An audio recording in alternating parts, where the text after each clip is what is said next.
వచ్చి ఆగమనం జరిగింది. సోమవారం రోజు 12 రబీఉల్ అవ్వల్ అంటారు అందరూ. అందులో భేదాభిప్రాయాలు ఉన్నాయి. ఉదయం 4:20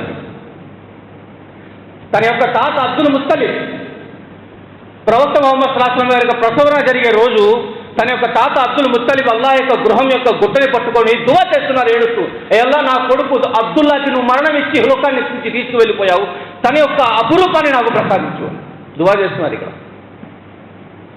మరి అల్లాహ్ తబారక వ తఆలా 4:20 సుబహ్ సాదిక్ అంటారు, అంటే ఫజ్ర్ నమాజ్ సమయం. దీని ద్వారా ప్రపంచంలో ఉన్న వాళ్ళందరికీ తెలియజేయడం జరిగింది. ప్రవక్త ముహమ్మద్ రసూలుల్లాహి సల్లల్లాహు అలైహి వసల్లం గారు చీకటి తెరలను చించుకుంటూ వచ్చారు, వెలుతురు తీసుకొని వచ్చారు. అందరూ పుట్టినప్పుడు ఎలా పుడతారు? మలినంగా పుడతారు, ఉమ్ము నీరుతో, రక్తంతో, లోన ద్రవాలతో పుడతారు. కానీ ప్రవక్త ముహమ్మద్ సల్లల్లాహు అలైహి వసల్లం గారు పరిశుభ్రంగా పుట్టారు.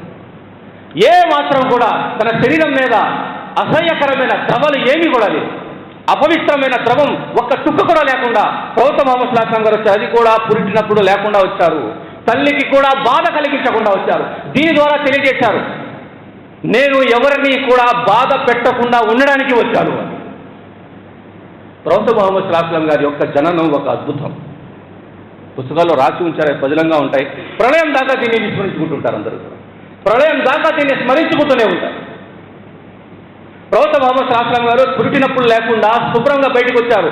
వచ్చేటప్పుడు ఎలా ఉంటుంది? తన బొడ్డుకి తల్లి బొడ్డుకి ఒక కనెక్షన్ ఉంటుంది, ఏమంటారు? పేగు. ఆ పేగు లేకుండా ఎవరు పుట్టరు.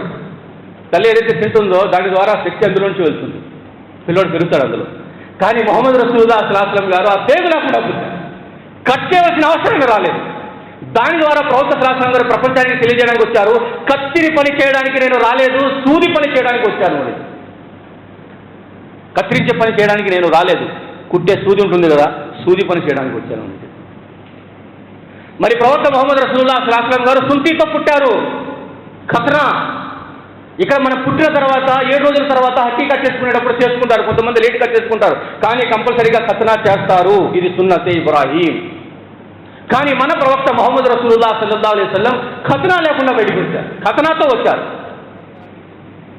ఎప్పుడైతే ప్రవక్త ముహమ్మద్ సల్లల్లాహు అలైహి వసల్లం గారు తన తల్లి గర్భం నుంచి బయటకు వచ్చారో ఆ గది అంతా సువాసనతో వెదజిల్లిపోయింది. అబ్దుర్ రహమాన్ బిన్ ఔఫ్ రదియల్లాహు తఆలా గారి తల్లి షిఫా, తన దాయి ప్రసవం వేసింది తన యొక్క తల్లి ఆమినా రదియల్లాహు తఆలా అన్హా. ప్రవక్త ముహమ్మద్ సల్లల్లాహు అలైహి వసల్లం గారు ఎప్పుడైతే బయటికి వచ్చారో, ఎప్పుడైతే తన తల్లి నుంచి బయటకు వచ్చారో ఆ అపురూపమైన సౌందర్యాన్ని చూసి మంత్రం ముగ్ధురాలైపోయి ఆ బిడ్డని చూసి ఏముందో తెలుసా? ఆమెనా హై అల్లా, ఎవరి ఈవిడ?